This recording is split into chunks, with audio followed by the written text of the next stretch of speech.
Welcome everyone to another episode of Slasher Scotty. I am your host Scotty McCoy, and there is an upcoming movie, a horror comedy coming out in the fall. It is called Samhain, and I have its killer, the main antagonist on the air right now. His name is Brett Harris. He plays Justin Freed, and also the alias of RelliK. Hey Brett, how you doing? I'm doing good, Scotty. How about yourself? I'm doing great. I'm so excited to do this interview. Obviously, we all know that sound is a big chunk of my life, and I'm very proud of how it came out. And I'm glad that we're able to promote the movie.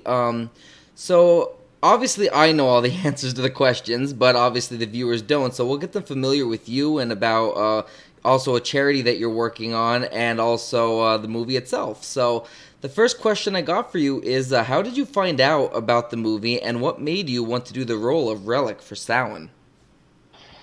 Well, I had heard about it when you were first going to do it as the series Right. because I saw a couple of advertisements about it and stuff then, and I thought, hey, that'd be cool if I could get into something like that. But I had missed my opportunity on that one because you were already doing it. Right. And when I saw it coming up the second time, I knew it was something that I had to go for because through my life I've been more into the stunt type things, Right. and of course I always wanted to be a stunt man in Hollywood. Friday the 13th, I was a big hockey fan and a hockey goalie, so Friday the 13th came out and there's a killer wearing a hockey mask. I was like, that'd be awesome. I could kill people with a hockey mask on. It'd be great. So that kind of got me into it and stuff like that. Right. But I had an opportunity to do an independent movie in 2011 called Are You Serious? Okay. And it was fun. It was kind of got my feet wet into it and stuff. And I really didn't like the way that it came out because I was really not prepared to do a movie kind of thing. But they were going to actually do a sequel of that, and I was pumped. I was ready to do the sequel. And that kind of never happened. So when I saw this was coming out and I could get to be the killer, it was like a redemption. I was ready for it. I just wanted to get into it and go do it.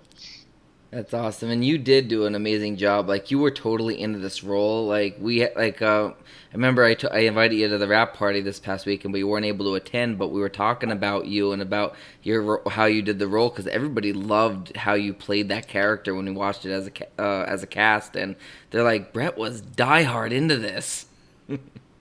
It was fun. It was a lot of fun. And once we loosened the character up a little bit where I could show a little bit more of my personality actually Yes. in it, it really got to be fun then. I completely agree with that. So, what was it like filming the movie?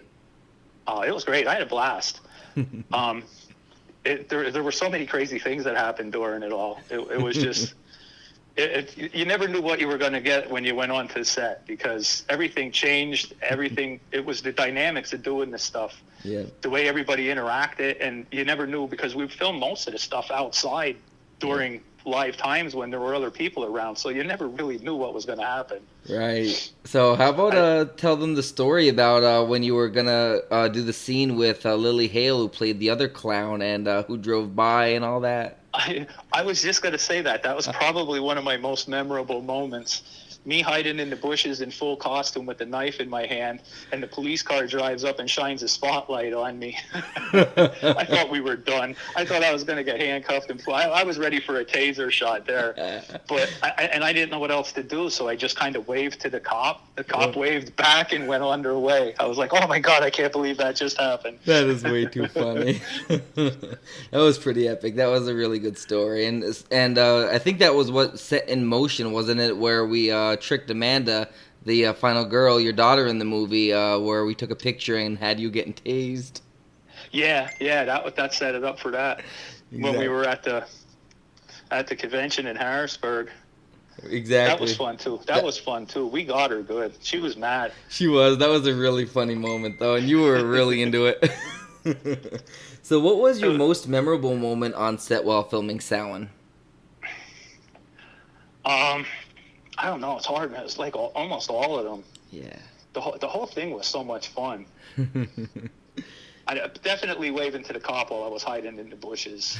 That's awesome. So, what was the best part about filming Samhain, and what was the worst? The best part was meeting all the people and getting to work with them. I mean, we had a great cast. We did.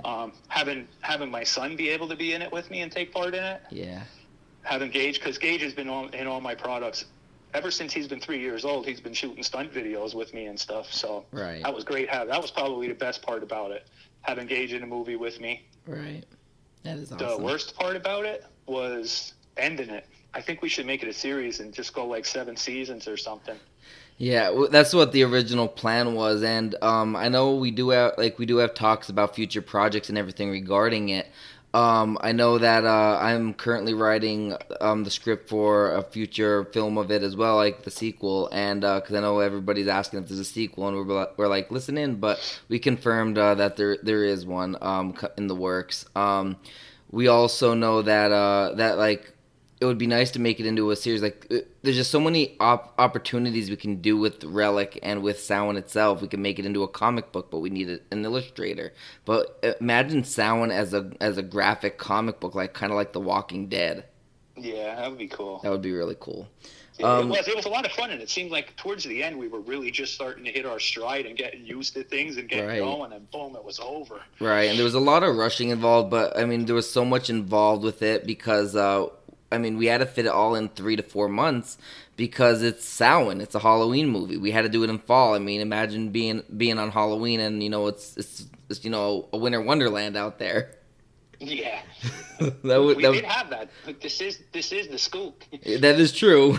we use Schuylkill County as a backdrop. You never know what you're going to get with the weather here either. That is true. I mean, we did get some snow. I mean, I'm living in Maryland now, but I heard that there was some snow even in May this year, which is crazy. Without spoilers, which type of death scene was the most fun for you to film, and what was your favorite type of kill to perform?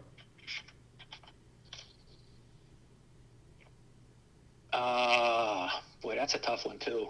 I asked the tough questions, it seems. Yeah, I mean, I liked them. The kill scenes for the time that we had, they were all pretty good. Probably my favorite one. Well, it would have been.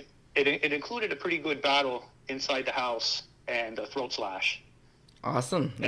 And the reason that I picked that one is because there was a good bit of stunt work with the fight scene. Yeah.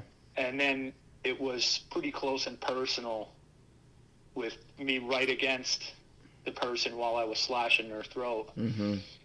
So that one was pretty good. That's awesome. So you spoke earlier about Gage, so we know he played the jogger in the film. So what was it like to get to work with your son on set? It was fun, and since we had the liberty to throw that one in there and kind of work everything out, we had a lot of fun between me and him figuring out what dialogue we were going to do for it and all. So it was fun. We threw some comedy in there for him too. Yeah, that was great, and he's a really good kid, and he was a great actor. He was literally a last minute addition, and the original person, because we had a really graphic scene for that role originally, and when that person had to drop out due to personal issues, we were like, okay, we're gonna have to kind of when we recast it to Gage, it's like, okay, we have a minor on set, so the entire script is for that entire scene was completely redone. So, but he was a really great actor. He was a great sport. He knew what he wanted to do. He just was natural. He just knew what the role entailed, and he just picked up on it rather quickly. Like I said, he wasn't exactly new to this either, because he's been doing the video shoots and everything with me. We did some cameos on other stuff with YouTube channels. Right. So he's been on camera quite a bit since he's little. That scene was kind of cool. I got to put that in there for my top kill, actually. Awesome. Because there was a lot of Easter eggs in that one. There was actually. There was a ton of Easter eggs in that one. little things about me and Gage. Yep. That were kind of funny. Yeah, and that's great. And I mean, we're about halfway through this interview, and just to let everybody know, if you haven't already known, spoiler alert for the movie coming out in October, because there will be some spoilers. We're trying to not spoil as much. We're trying to promote the movie, but it's definitely something worth to see. But yeah, you explained a lot of the stuff with the dialogue between you and Gage in that scene, and oh my god, it was funny. We were laughing at it when we were watching it this past weekend. It was too funny, and it came out good. The lighting was a little darker, but it was like natural lighting. We should have used a little more artificial lighting, but you could still see it rather good that it came out, to a point that it definitely did the scene justice. It made the darker it was, it made it more eerie. Yeah, you put some good music with that darker stuff, Oh yeah, and definitely. it gives you more of a chill factor. Exactly, exactly. So, what was it like to play the role of a killer in the movie, and did you relate to the role of RelliK, and if so, how? Um, yeah, it was awesome playing a killer in the movie. Um, Anybody that knows me, I'm like I'm really cool, Mm-hmm. down to earth, personal. I get along with everybody great, Right. but I'm also kind of a hothead, Mm-hmm. and if you get me fired up, I could lose my temper like pretty quick. So it was really cool playing. I kind of related to RelliK real good in that way Right. because RelliK's we originally the character was going to be quiet, but we turned him into kind of a smart ass. Yeah. So I got to have that smart ass side of me in there. Plus, when I got pissed off, I got to really just blow up and kill people. So yeah, Right. That's that awesome. worked out real good. That's awesome. And I know one of the scenes in the movie, I didn't think like I wasn't sure if like anybody would like have a jump like anybody would jump to any of the scenes because we all know what's really going to happen. But the one scene, there was a couple people that weren't on set for when we were filming that, and they actually jumped to the one scene. I'll tell you what it is off camera because I don't want to spoil it for everybody. But there was one scene that almost everybody in the room jumped to, except for like me and I believe Carl were the only ones that didn't jump because we were the only ones there actually on set when it was filmed. But yeah, what else was I gonna say? Oh yeah, and also like there's Easter eggs I have for RelliK that I put in there, and a lot of people didn't realize this. But I took inspiration for RelliK from Halloween Michael Myers in a way. He's wearing a Michael Myers jumpsuit, but not the one that's legally owned in the Halloween franchise. It's green, not blue. He's wearing a clown mask, as he has the mannerisms of an evil clown. He's got the clown mask. Little Michael Myers, he wore that clown mask. Like he plays games. Michael Myers always played games. Like he wore the ghost sheet. So when you were playing RelliK, did you ever put Michael Myers into the character, or was there any inspiration from any other horror or slasher genre type of characters that you inserted to play and portray RelliK, or did you just make it your own? I took a little bit of a couple of things now. Like originally, we weren't going to have me talking at all. Right. So I was really trying to work on my body movements and my mannerisms. Mm-hmm. And I am a huge Kane Hodder fan. So I was watching him in some of the Friday the 13th, just how he moved his head, how he breathed and stuff like that. Mm-hmm. So if I stole anything, I stole it from him. The rest of it was just me. I was Nice. just having fun with it. Nice, yeah, and it's always good. Like, I mean, it's always good to have that inspiration as well, but also to put your own tweaks into it as well. And I mean, we were watching even the opening scene of the movie, and like you had like this smile on your face, and then you instantly turned dark and evil, and it was like, wow, and like everybody like gasped and were like, oh my god, he's an amazing actor. Like just to change your body movement and your facial expressions in like a blink of an eye. It was Yeah, I got used to, I guess, doing the stunts too. It helped out a lot with that right. because you really got to get your game face on. When I was doing the ATV stunts, I'd be flying 20, 30 feet in the air and letting go of my quad. Nice. So, and then one of the things that drew me to that sport was actually how laid back and relaxed everybody was because you're out there doing all of these crazy stunts and tricks. And then when you're done, Right. it's party time. You're popping beers. And so you can get, you got to learn how to go from one mind frame right to the next and be able to Exactly. do that. Exactly. So And go ahead. that was cool. Yeah, and it was hard. Like it was really hard at times because it was late at night, dark and everything. It got late, and we were in the middle of the bushes like 95% of the time for the outdoor scenes. So it got kind of it got I guess because we were in Centralia, so Centralia was like the like when we were up in the back bushes of Centralia, like it was I don't know, like it's hard to describe in words, but it's one of those things that Centralia is one of those well-known ghost towns, so to speak. So like did Centralia like did you have any like differences with that compared to other outside scenes? Oh no, I love that kind of stuff. I feed off of that. Okay, I like it. Even when I was a kid, um, awesome. I'd watch a Friday the 13th movie.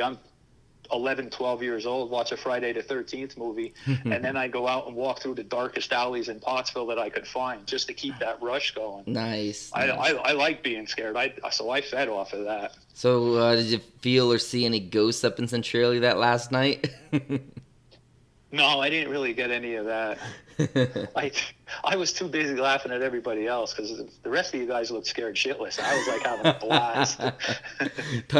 Tyler, I know he was definitely scared. I was a little spooked as well because, I mean, and Amanda's like, come on, guys, you guys are in a horror movie. Why are you terrified of Centralia at night? Yeah, it was cool, especially with the cemetery right there. You could.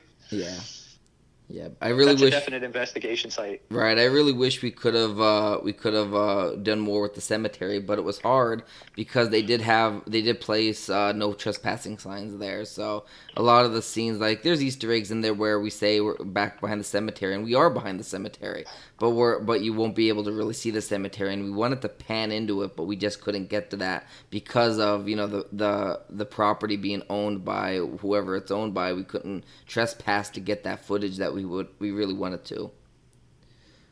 Yeah, we got some cool pictures in there before we started filming, though. Definitely. So we know you're doing a bike charity for children's cancer. Do you want to tell us a bit about that, as well as any other projects that you got going on? Yeah, I am a champion rider for the Great Cycle Challenge. It is usually we're doing it this month. Anybody can do it. You could just go to the website if you feel like you could get people to donate and you want to get some exercise. All the goals you set yourself, whatever you feel like you're capable of doing. If you think you can only ride 5 miles and maybe get $10, then you put your mileage goal for 5 and your money goal for 10. And then you have the whole month to do it. Mm-hmm. This year, because of COVID and everything else that's going on, we're doing the actual logging the miles in September. Okay. But I have put down I'm going to ride 200 miles throughout the month of September on a fat tire BMX bike because I like to make things as hard as for me on dirt roads too, right, to make it a little more interesting. I document my rides, see the pictures. Mm-hmm. I get some cool scenery pictures, some pictures of the animals and stuff. And my money goal for this year is $800. Awesome. But I throw a twist in each year. Now, since we're going to start riding in September, if I get $1,600, which doubles my original donation goal by September 1st, I'll double my mileage and I'll ride 400 miles for the month, which is pretty heavy on a BMX bike. And I do have a lot of other stuff going on. I mean, my wife and I both work. We have the 3 kids. Right. So squeezing the time in there makes it a little difficult. It does. But this will be my 4th year doing it. And in the 3 previous years so far, I've ridden 610 miles and raised $3,432 to help fight kids' cancer. That's awesome. If you're interested in joining me on this little adventure and helping me by donating, my website page for it is greatcyclechallenge.com /riders / Brett Harris. Okay. And that'll put you on my page and you can donate through there. They even take PayPal to make it easy for you. Awesome. That's great. And I know that we also we have other plans at Gravestone as well, and we would like to get you involved in those. Obviously, the sequel of Samhain, and other different projects that we would like to get you involved in as well as other people. We might hold auditions. We don't know how we're gonna do it yet, but we're working on it because I know obviously we had you with auditioning. We had you audition for. Which is another question I could just throw in there. How was the audition for you with Samhain? Like, what was it like? Do you want to tell the listeners how that was? Well, it was better for me than it was for you. Oh, that is true. My first of many injuries. I was actually pretty confident going into it because usually when I set my mind to something, I make damn sure that I'm going to do the best that I can. Mm-hmm. And I'm very competitive in that nature, so I worked hard at what you wanted you gave me an idea what you wanted me to do. I worked hard so that I could nail what I was supposed to do and gave it everything I had. Right. Unfortunately, it resulted in you being our first injury. My And you first hurt of your many. elbow when you fell after I slashed your throat. Yeah, I end up falling right on my knees on the hard floor, and I don't know what happened, but my kneecap, like it didn't like obviously it didn't like dislocate or anything It like was your that, knee. I but thought it was your elbow. You got your knee. it was my kneecap. Yeah. Oh my god, that was a pain. That was bad. Like we watched the video because we watched the entire DVD set because I was testing it out, and we have auditions on there, and your audition is, I believe, like the first one listed, and yeah, once I fell down, you can hear my knee like clack right to the floor. Oh goodness, it was painful. So the last question I got for you is, where can our listeners find you on social media? I am on both Facebook and Instagram at Real Danger Dude. Okay. We'll put you there. Awesome. And then also, anybody that wants to look at Gravestone Films, they can also go to facebook.com/Gravestone Films. You can also find Brett on his character RelliK. Where can they find you on that? Do you remember the link? I am on Facebook on there, I believe, Samhain RelliK, right? Yes, that's correct. Yeah. So you'll be able to find him on there. And then, of course, we have the movie page, facebook.com/SamhainMovie. But I thank you, Brett, for your time. Oh man, thanks for having me on. This is like an honor. Not a problem. So we have Brett Harris, who played RelliK. Don't forget to go see Samhain. It's in select theaters in October of 2020 throughout the month, and it'll also be available on Amazon Prime. As of now, it'll be on Amazon Prime as on November 13th, but that could change depending on if we can get everything uploaded properly and sent to them. I already sent it to them. It's in the review process. But if it comes back with errors, I might have to fix the subtitle links, which fingers crossed I don't have to, because that was a pure torture. Yeah, that sounded like a lot of fun. Yeah, so hopefully that came back good. But once I send that to them, then it'll be ready to go for November 13th release. For those that want to attend the premiere, you can come and you'll be able to meet the cast and crew after the movie is over. And there's also going to be a red carpet. It starts at 6 p.m. It's in Coaldale, Pennsylvania. It'll be at the Angela Triplex Theater, and as of now, it's July 18th. So it could change depending on if we go green by then. If we don't go green and the Angela's not open, just tune into our fan page on Facebook at Gravestone Films, and we'll let you know what's up with that and where else you can see it for the premiere. But thank you, Brett, for joining us, and I really appreciate you taking the time out. Oh, thanks for having me on, man. Like I said, this is an honor for me. Not a problem. Yes, and it's an honor for me too, because you were really great on set. You're not just a great actor and a great villain, but you were also an amazing person. You do a lot, especially for children's cancer, and to help promote Gravestone Films and the movie itself. So I really appreciate you, and of course, a shout out to Gage for stepping in literally less than 24 hours before we needed him on set, and he's like, "Hell yeah, I'm gonna do it." He was ready to go. Exactly. Well, thank you, Brett. You have a good rest of your night. All right, you too. Looking forward to getting the rest of this stuff out there and getting things going. Exactly. Thank you so much. All right. Talk to you later, Scotty. Bye.